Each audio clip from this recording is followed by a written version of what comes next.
오늘 하나님께서 우리에게 주신 말씀은 누가복음 9장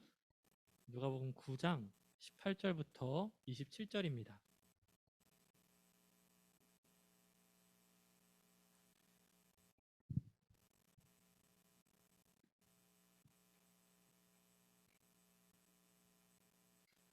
누가복음 9장 18절부터 27절입니다. 이제 말씀을 봉독하겠습니다. 하나님의 말씀을 경청하십시오. 예수께서 따로 기도하실 때 제자들이 주와 함께 있더니 물어 이르시되 우리가 나를 누구라 하느냐? 대답하여 이르되 세례 요한이라 하고 더러는 엘리야라 더러는 옛 선지자 중에 한 사람이 살아났다 하나이다. 예수께서 이르시되 너희는 나를 누구라 하느냐? 베드로가 대답하여 이르되 하나님의 그리스도시니이다 하니 경고하사 이 말을 아무에게도 이르지 말라 명하시고 이르시되 인자가 많은 고난을 받고 장로들과 대제사장들과 서기관들에게 버림바 되어 죽임을 당하고 제3일에 살아나야 하리라 하시고 또 무리에게 이르시되 아무든지 나를 따라오려거든 자기를 부인하고 날마다 제 십자가를 지고 나를 따를 것이니라. 누구든지 제 목숨을 구원하고자 하면 잃을 것이요 누구든지 나를 위하여 제 목숨을 잃으면 구원하리라. 사람이 만일 온 천하를 얻고도 자기를 잃든지 빼앗기든지 하면 무엇이 유익하리요? 누구든지 나와 내 말을 부끄러워하면 인자도 자기와 아버지와 거룩한 천사들의 영광으로 올 때에 그 사람을 부끄러워하리라. 내가 참으로 너희에게 이르노니 여기 서 있는 사람 중에 죽기 전에 하나님의 나라를 볼 자들도 있느니라. 아멘. 할렐루야. 우리 오늘도 인사로 시작합시다. 우리 옆에 있는 친구들을 바라보고 잘 지냈니? 해볼까요? 잘 지냈니? 하윤아 잘 지냈니? 하윤이 눈을 피하고 있어요. 서연이 잘 지냈니? 눈을 감고 있죠, 서연이는. 네. 우리 인사가 좀 더 많아졌으면 좋겠습니다. 저는 결혼을 하고 유튜브에 알고리즘으로 요즘 자주 뜨는 게 있어요. 뭘까요, 이게? 여러분들 빅뱅 알아요? 빅뱅 알아요? 빅뱅 알아요? 빅뱅 모를까봐 또 무서웠는데 소시적 아이돌이긴 하죠. 지나간 아이돌 그죠? 근데 유명하니까 그죠? 제 아내가 빅뱅 덕후입니다. 정확히는 지드래곤의 덕후예요. 그래서 초등학교 때부터 덕질을 했대요. 그래서 16년 차라고 하고요. 지드래곤 막 좋다고 초등학교 때부터 막 거짓말 뭐 하루하루 이런 거 노래를 다 깨고 있어요. 길 가다가도 무슨 멜로디가 들리면 잠깐만 왜? 하면은 지용이 목소리다 이래요 갑자기. 그래서 제가 마음이 좀 아프고 막 그런데 뭐 결혼 전에는 막 건지용 얘기만 해도 좀 일자리에서 이러면 안 돼. 권지용이라는 아이돌의 이야기를 해도 끔찍하고 막 그랬는데 결혼하고 나서는 그래도 어떻게 취향이니까 존중해 줘야죠, 그죠? 그래서 존중해 주기로 했습니다. 뭐 아직까지는 질투가 좀 나기도 하고 그러지만 옛날에는 막 앨범을 다 부수고 싶었어요, 진짜. 빅뱅 앨범을 다 막 이렇게 부수고 싶었어요. 퍽 부수고 싶었는데 지금은 그 정도는 아니고 지피지기 하는 마음으로 적을 하고 나를 알면 이따금씩 유튜브를 같이 봐요, 아내랑. 그래서 지드래곤 레전드 영상 하면서 막 여러분들 지드래곤 레전드 영상 궁금하면 저한테 말씀하시면 제가 몇 월 며칠 거 인기가요 추천해드리겠습니다. 누군가를 열렬히 좋아한다는 것을 우리는 요즘은 덕질이라고 하긴 하죠. 그죠? 여러분들도 혹시 덕질하는 사람이 있나요? 덕질. 오늘 본문은 이 문제와 비슷한 걸 다룹니다. 여러분은 예수님을 어떻게 고백하나요? 지난주 설교했던 세례 요한의 질문과도 약간 다 있는데 예수님을 생각할 때 어떻게 느끼시나요? 우리는 예수님을 우리가 믿는 신이라고 전지전능하시고 우리와 함께 하시는 하나님이라고 고백합니다. 그죠? 아직 신앙에 대해 구체적으로 생각하진 않더라도 방금 제가 한 말에 대해서는 다 들어봤을 거예요. 맞지. 예수님 그렇다고 하더이다. 이런 식으로 들어봤을 거예요. 그러니까 여기 교회에 앉아 있는 거지 않겠습니까? 그죠? 자, 그러면은 이 예수님 당신 어땠나 좀 살펴봅시다. 세례 요한과의 그 질문이 있은 후에 오늘 본문까지는 여러 가지 일들이 있었어요. 예수님께서 많은 비유로 가르치시고 병든 자들을 고쳐주시고 기적을 행하셨습니다. 그 중에 대표적으로 오늘 본문 직전에 9장 초반부에 오병이어 사건이 있었어요. 5천 명을 5개의 떡과 2개의 물고기로 먹이신 겁니다. 그 전까지는 굉장히 이 기적들이 개인적이었어요. 한 명을 고치시고 한 명을 죽음 가운데서 살리시고 이런 식으로 개인적이었는데 오병이어 사건 이후로는 갑자기 대상이 5천 명으로 늘어나니까 예수님이 확 유명해진 거예요. 그 유명해진 단상을 오늘 본문이 보여줍니다. 예수님께서 기도하시다가 근처에 있는 제자들에게 얘들아 사람들이 나를 뭐라고 하더니 이렇게 여쭤보셨어요. 그러니까 제자들은 아는 대로 들었던 대로 대답을 하죠. 어떤 사람은 주님을 세례 요한이라고도 합니다. 어떤 사람은 엘리야라고도 합니다. 어떤 사람은 이사야나 예레미야 같은 사람이라고 말하기도 합니다. 그리고 이어서 제자들에게 예수님께서 물으십니다. 너희는 나를 누구라고 하니? 이 대답을 이에 베드로가 이렇게 대답하죠. 주는 하나님의 그리스도 신이이다. 사람들은 예수님을 세례 요한이다, 엘리야다, 옛 선지자다, 뭐 더러는 이사야, 예레미야 예를 들었죠. 이렇게 말하죠. 그리고 예수님의 제자 베드로는 예수님을 하나님의 그리스도십니다 라고 말하죠. 이 대답을 마태복음에서는 똑같은 말이지만 다르게 표현하고 있는데요. 주는 그리스도시요 살아계신 하나님의 아들입니다 라고 표현을 해요. 자, 오늘 제가 말하고 싶은 바는 그리스도의 뜻이 무엇인가가 아닙니다. 오늘 제가 말하고자 하는 바는 우리는 예수님을 어떻게 믿어야 하는가에 대한 문제입니다. 아까 우리가 얘기 나눴는데 예수님은 우리가 믿는 신 맞죠? 그죠? 네, 맞습니다. 예수님은 우리가 우리의 구주, 우리의 신으로 고백하는 대상입니다. 마음에 완전히 믿겨지진 않더라도 교회에 나온다는 것 자체가 어느 정도는 이에 대한 마음이 드러는 받거나 뭐 믿어지거나 하는 정도이겠죠. 또 여러분들 각자의 마음에 예수님에 대한 이미지가 사람마다 또 달라요. 그죠? 아직 확실하진 않더라도 조금씩 다 다를 겁니다. 제가 만난 예수님, 또 여기 선생님들이 만나셨던 예수님, 그리고 우리 친구들이 만났던 예수님이 모습이 다 다릅니다. 그래서 이와 비슷하게 그 당시 사람들은 예수님을 누구는 엘리야다, 누구는 세례 요한이다 이렇게 말한 거예요. 이거를 가만히 보면 자신이 원하는 대상을 예수님께 투영을 시킨 거예요.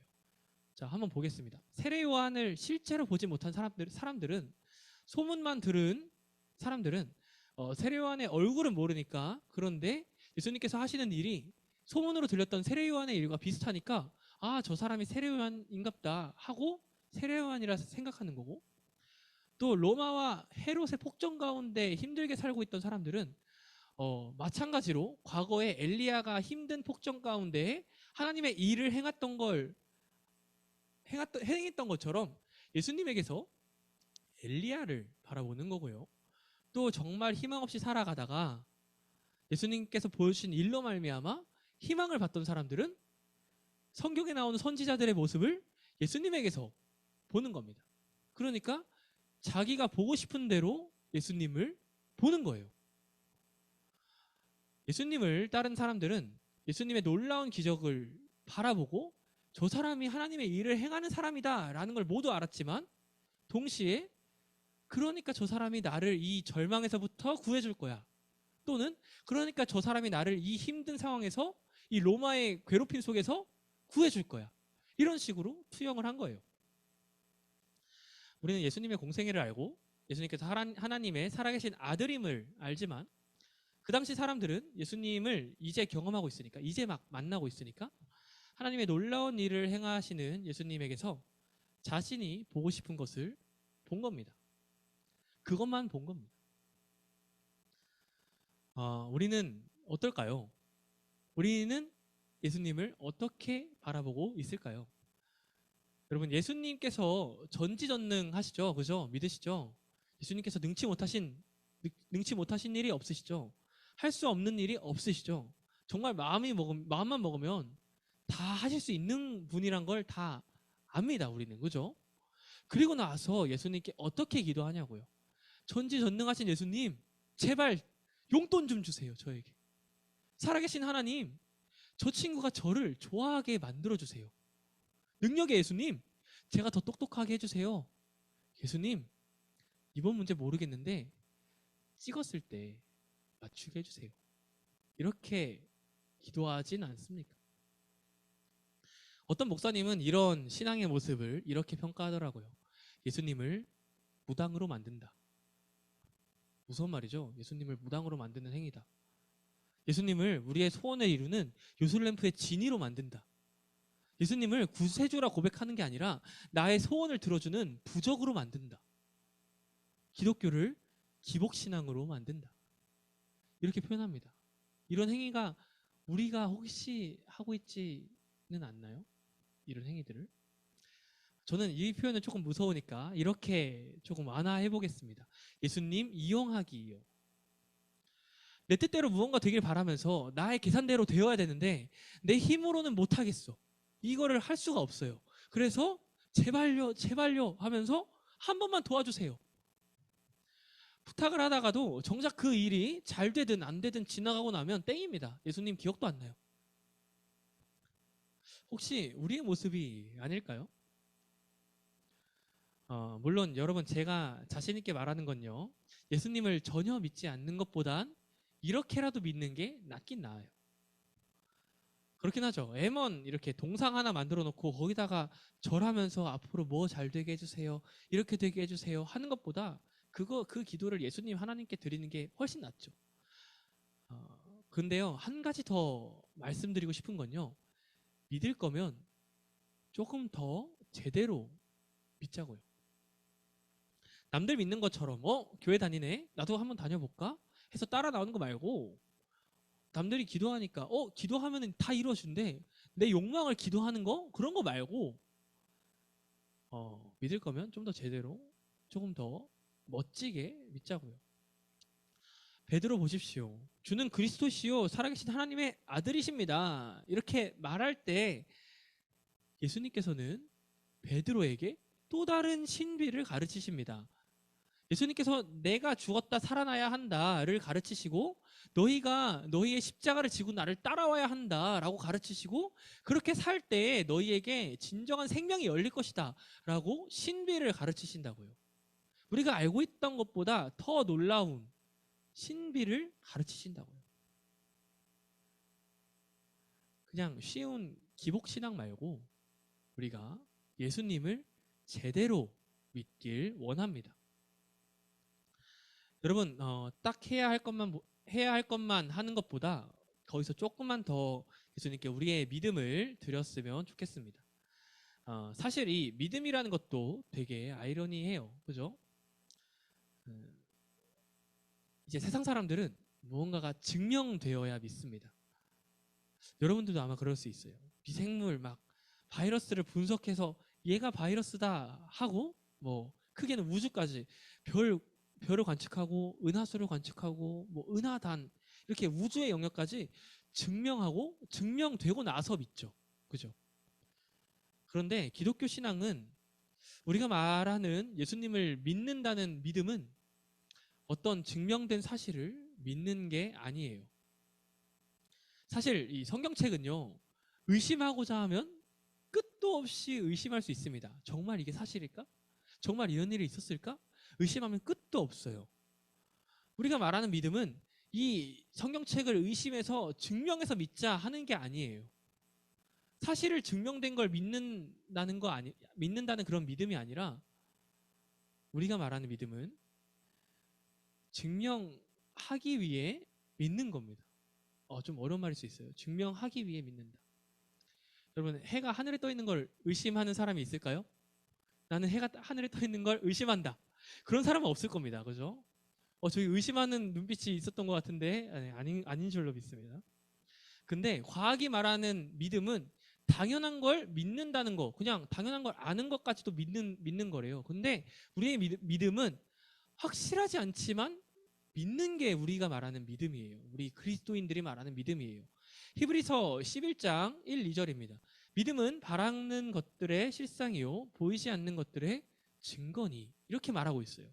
믿기 때문에 그 믿음이 증거가 된다는 말이에요.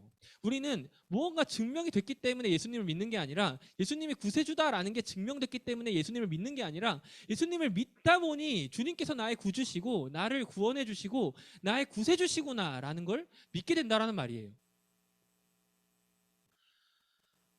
증명된 것을 믿는 게 믿음이 아니라, 믿었더니 그제서야 알게 되는 것들이 보이는 겁니다. 오늘 다른 사람들이 자기가 보고 싶어하는 모습 그대로를 예수님께 투영시켰던 그런 자기의 원만 가득한 신앙을 보였을 때, 베드로는 예수님께 진정으로 나의 마음을 고백했습니다. 예수님께서는 그리스도십니다. 그럴 때 더 깊게 알게 되는 것처럼 말이에요. 여러분들, 우리가 예수님을 더 깊게 믿길 원합니다. 전능하신 하나님께 하나님 보여주세요, 그럼 믿을게요 하는 자기 신앙을 위한 믿음, 그것도 좋지만 한 걸음 더 나아가서 하나님을 믿었더니 알게 되는 신비, 그 신비를 우리가 누리길 원합니다. 그 신비를 따르는 삶 살기 원합니다. 하나님께서는 언제나 사랑의 눈으로 여러분들을 바라보고 계십니다. 예수님께서는 우리에게 지금도 너는 나를 누구라 하느냐, 이렇게 질문하십니다. 그 가운데 우리가 성령님을 의지하며 진정한 그리스도인으로 살아가길 소망합니다. 살아계신 하나님의 말씀입니다. 이 시간 함께 찬양했으면 좋겠는데요. 우리 아까 나눴던 한 사람이라는 찬양입니다. 제가 가사를 한번 함께 읽어드릴게요. 한 사람이면 충분했던 주님, 주 말씀에 순종하는 자, 한 걸음마다 하나님 말씀 의지하여 주님의 마음에 동참하는 자, 그 사람이 내가 되길 원해. 주 말씀에 순종하는 자, 한 걸음마다 하나님 말씀 의지하여 주님의 마음에 동참하는 자, 이 사람이 여러분들이 되길 간절히 원합니다. 이 시간 함께 한 사람 찬양하겠습니다.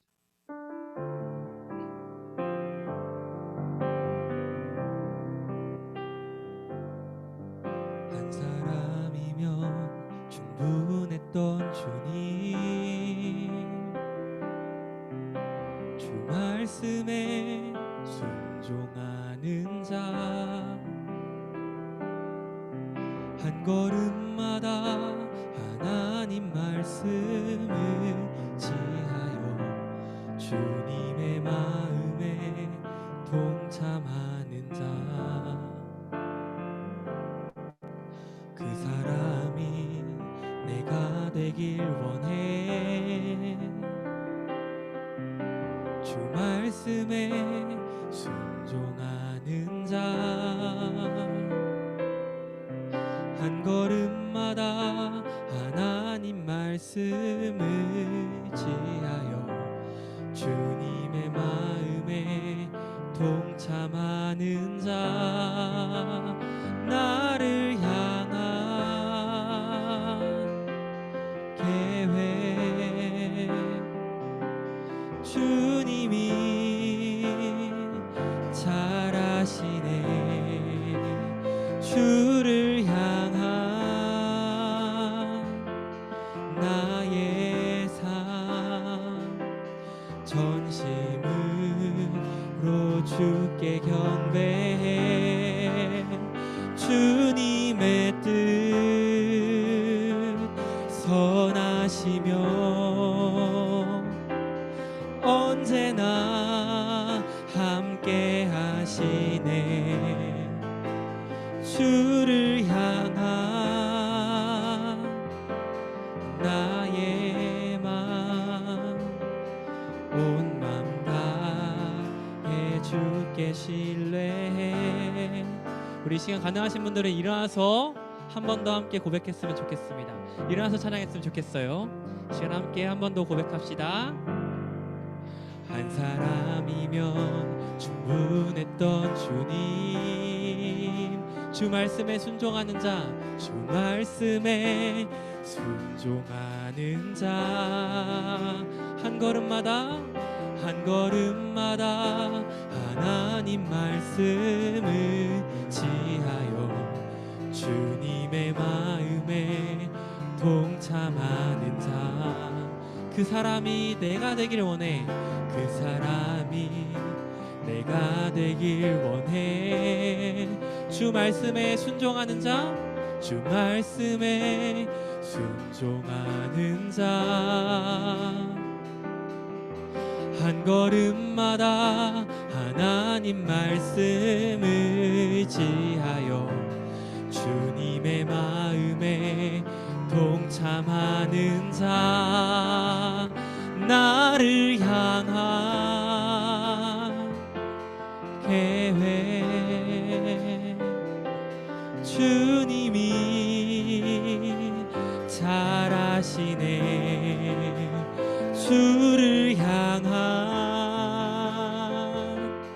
나의 삶, 전심으로 주께 경배해. 주님의 뜻 선하시며 언제나 함께 하시네. 주를 향한 나의 맘, 온 맘 다해 주를. 나를 향한 계획, 나를 향한 주님이 잘하시네.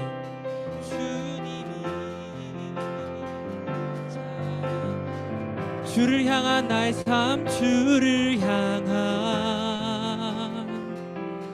나의 전심으로 주께 경배해. 전심으로 주께.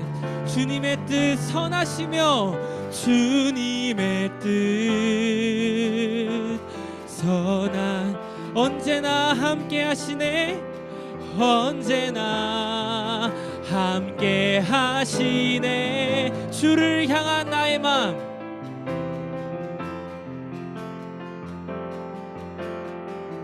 온 맘 다해 주를 신뢰해.